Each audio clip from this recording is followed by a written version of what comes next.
So for 2010, we have these considerations.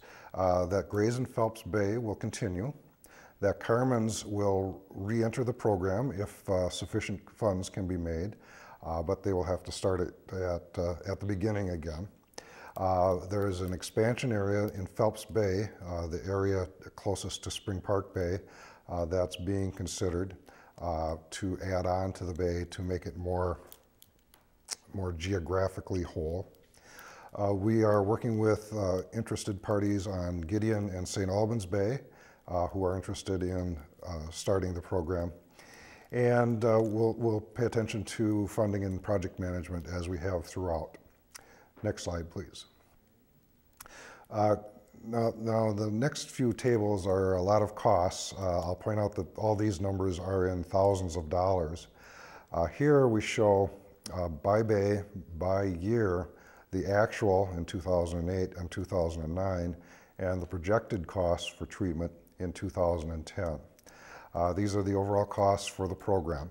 So for example, Carmen's Bay in 2008, the cost was $49,000, and so on. And this will frame our consideration for 2010. And I'm going to go through each bay now very quickly, but again, this information is available, and the slideshow will be available on our website by the time this program airs. So next slide, please. Carmen's Bay and the other bays paid for these costs in the respective years with a variety of funding sources. The Lake Minnetonka Conservation District Save the Lake Fund in 2008 contributed $10,000. The DNR grant, $8,000, and private funding made up the difference, $31,000 in 2008.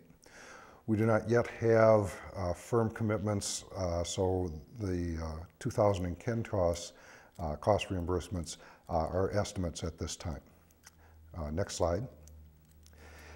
We skipped a year for Carmen's Bay this year. Milfoil problem in the bay was bad, and we'll point out that the treatment, if we proceed, will include the lagoons and coves.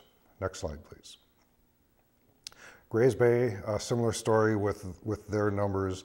The Save the Lake Fund contributed 2008 and 2009, and we anticipate they will continue doing that in 2010. DNR grant increased slightly between 2008 and 2009, and we anticipate a grant again. And then the private funding is the difference between those and the actual costs, and those are shown here as well. Next slide, please. Treatments in Grays Bay include the channels and lagoons. Next. Phelps, here Phelps 1 and 2 are combined. Phelps 1 is the original treatment area from 2008 and 9. Different here compared to the first two bays is that the three cities abutting Phelps Bay, Minnetonka, Mound, and Shorewood, contributed towards this project as well. We have not yet sorted out or fully figured out how to fold in Phelps 2, where the cost reimbursements might come from or go to. So some of these numbers are still preliminary, but they're shown here. Next slide, please. This shows the expansion area in Phelps Bay. The original treatment area is delineated by a line between the 2 points at about the E in Minnetonka and southwestward from there. And then Phelps 2 is shown by the red dotted points in that area. Next slide, please. Gideon Bay, of course, did not participate in the first 2 years. We are just beginning to work with the Bay residents there to gauge interest, raise funds. At this point, in early October, I can characterize the interest as definitely there. We have, with support of the residents, paid for and had a aquatic plant inventory done in Gideon Bay. The results will be posted when they're available. That should happen pretty soon, and that will frame that project. So they've gotten a lot of interest and secured at least pledges exceeding $20,000 at this point. So that's encouraging. Next slide. Program notes on Gideon. It too will include the bays and lagoons and channels. It may be outside the lake vegetation management plan. However, the main regulating body is the Department of Natural Resources, and this project will go forward if those permits are secured. Those won't be applied for several months now. If they're not secured, obviously the program won't go forward. And here too, lily pads are protected. Next slide. And finally, St. Alban, same story. We have a project cost, still early.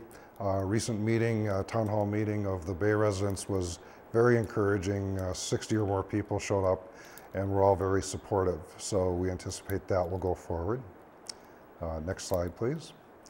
And notes for St. Albans Bay, similar to Gideon Bay, includes channels and lagoons, maybe outside the lake vegetation management plan, pending permits from the Department of Natural Resources, and lily pads will be protected. Next slide, please. So what next? Fundraising. We, the Lake Minnetonka Association, have been soliciting and administering the funds. They come through the Lake Minnetonka Association. Because these projects work in public areas, the contributions are tax deductible. And if, for any reason, the project doesn't move forward once we start soliciting and collecting funds, those funds, or those monies, will be refunded to the contributors, minus a small cost that will be prorated. The Lake Minnetonka Association spends some time and incurs some costs, for example, for credit card processing and my time. Next slide, please. We hope and expect that people on these bays, but people on the lake in general, will value our leadership and our vision on this and the way we've promoted the good management of the lake, and will become members. That will help support the stewardship of the lake in this way. It gives our members a strong voice, and we consider ourselves thought leaders in the management of Lake Minnetonka. Next slide, please. We have convenient membership levels. We hope you will support at any level, and any and all contributions are always welcome, and more support makes our programs more effective and our voice stronger.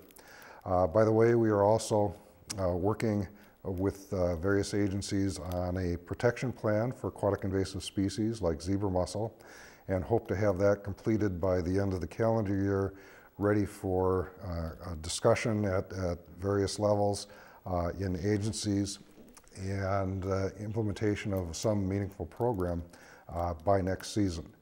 That, of course, is a huge threat and another area of our interest. So with that, that wraps up our show. And again, a new format. You didn't have to see me as much, and maybe that's a good thing. Although with me as a guest, so far I didn't stump myself, so that's a good thing as well. Anyway, thank you. The numbers and contact information were shown. If you have any questions or inquiries, I hope you'll please feel free to contact us. Thank you.